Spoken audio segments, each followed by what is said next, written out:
Welcome back to another edition of History in Your Own Backyard. I'm Susie Selleck, and today we are in New Point, Indiana, and I am joined by Buddy and Gary, and today they are going to be telling us a little bit about the town.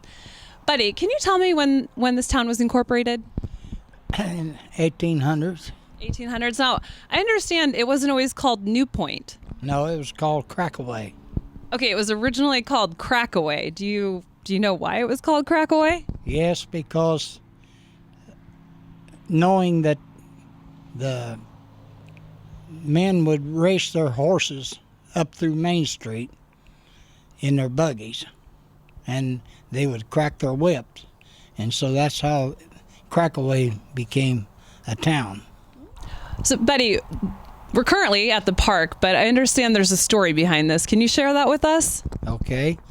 This is where the high school was, and it went from the first to the 12th grade, and then it was the last class was in 1967, and then they tore the building down, tore the school down, and then they went and made a park out of it. Buddy, can you tell us about the special event that you guys have here? Okay, each year we have a special event called Crackaway Daze, and it's held here at the park, and it's always the third weekend of September. And this coming year, in 2018, will be the 25th year that we held this event. Gary, tell us about some of the past businesses here in town. There's been several. We've had different trucking companies here in town. Westerfeld Trucking was back in the 70s. We have Billman Trucking, Tommy's Diesel Shop, TDS Towing and Recovery. We have the Sonny's, the Day-Night Food Mart over here on the corner on 46. We have a motel. New Point's got quite a few businesses. Diner. It's always had something going on. It's a nice, quiet little community. Yeah, that diner is popping. Is it true that when the train comes by, people have to be quiet? Well, some of them, they just kind of quit talking because the train's so close to the diner itself that they can't hear each other. They can't hear each other, so they just kind of go to silence and then kind of go to silent. Pick it back up as soon as it passes. Yeah, and hope that the train doesn't fall off the tracks, because you can sit and watch the rails actually rock as the train goes by. Okay, that's legit. I would love to be having an omelet and kind of see that going on. Yeah. I have to stop mid-sentence, pick it back up after the train passes. Yes, ma'am. Very cool, very cool. What about the fire department? When was that established? It was in the 1930s, is my understanding. It was formed.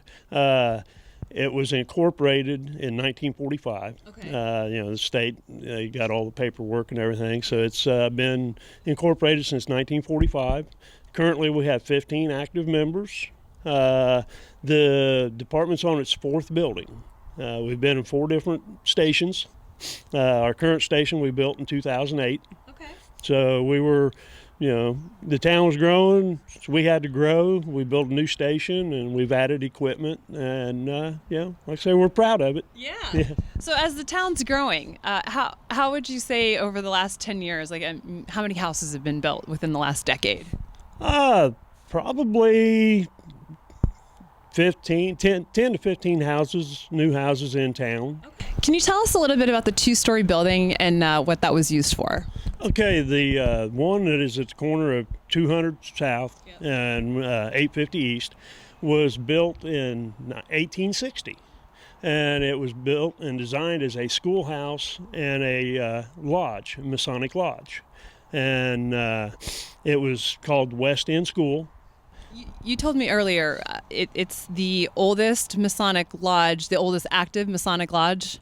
Yeah, Elaborate. The building itself was built, like I say, in 1860. It was built as a lodge and a school, and it's still used today as a lodge. Some of the members were doctors. There was even 2 Civil War generals that were members of this lodge. So that's kind of unique to this area, So there's just a lot of things that, I've lived here 57 years, and I didn't know that till just this week. Very cool. Very cool. Now, is there another 2-story building that you can talk to us about? Yeah, there's one up in the middle of town. We call it the old Methos General Store building. Okay.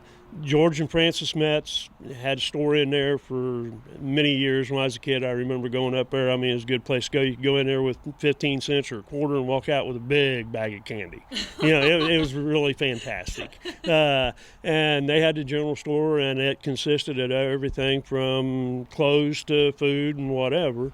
And the post office is in there currently. Yeah. There's been 2 different diners in the building. It's also housed a donut shop. For a couple of years, there was a donut shop. Would that explain the sign on the wall that said Bryce's Mother's Bread? I think that's what it said. Yeah, I don't know the exact history of that, but that was back when it was a store. Oh, okay. Yeah, that didn't have anything to do with the donut shop, but it was real good donuts. Yeah. There's been a beauty shop in there. And it's been an apartment building, so it's been a multi-use building. I would say so. Yeah. Gary, can you tell us about the history of the Midtown Diner? Well, it started in the mid 1990s. 2 sisters, Jama and Charlene Cummins. Okay. They decided they wanted to start a business. So they started a diner in this building. They rented space, and since it was right in the middle of town, they just named it Midtown. And it was easy to remember. It was a good place to go, and it was just, you felt welcome when you went in there. A lot of people, you can relate to the show Cheers with the bar. Everybody was well. Yeah. Midtown Diner was a lot like that. You walked in, everybody knew you. It was just a fun place to go and eat. A lot of good conversation. A lot of the locals would gather first thing in the morning and discuss what they was going to do, or what, swap lies once in a while and everything. But the girls made you feel welcome all the time, and they were very good cooks. I was going to say, you got to tell me about the food. The food was fantastic. If you left the diner hungry, it was your own fault. Right. Okay. Because they made very good food, great omelets. Everything was good. It was home cooked food. Before it was a diner, what was it prior to? The building has been used for multiple. There was a car dealership. I don't remember the name of the dealership, but Putman's hardware store was in there for years. There was another gentleman, Chippy Bostic, had it, and it was called Chippies Place. And local guys would go in there and just gather, play cards.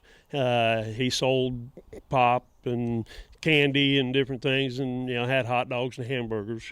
And it was it was just a gathering spot, kind of like the diner is today, but back in the day. And some of the stories were that if guys, got into arguments with their wife or whatever, wanted to get away from the house, they'd go to Chippies. They'd go play cards, and stuff. And it was just real nice, just a place for the guys to hang out, I guess, and back in the day. And so, well, it seems to keep its integrity of being consistent, good at what it does, because that parking lot was packed this morning as well. So I guess the food to this day is still good in there. Yeah, it's still good. I mean, it's home cooked food, and it's seasoned pretty well. So everybody, you go in there, you get a good meal. Thank you for watching another edition of History in Your Own Backyard. I'm Susie, and today we were in New Point, Indiana, hanging out with Buddy and Gary. Remember, travel slowly and stop often. Bye for now.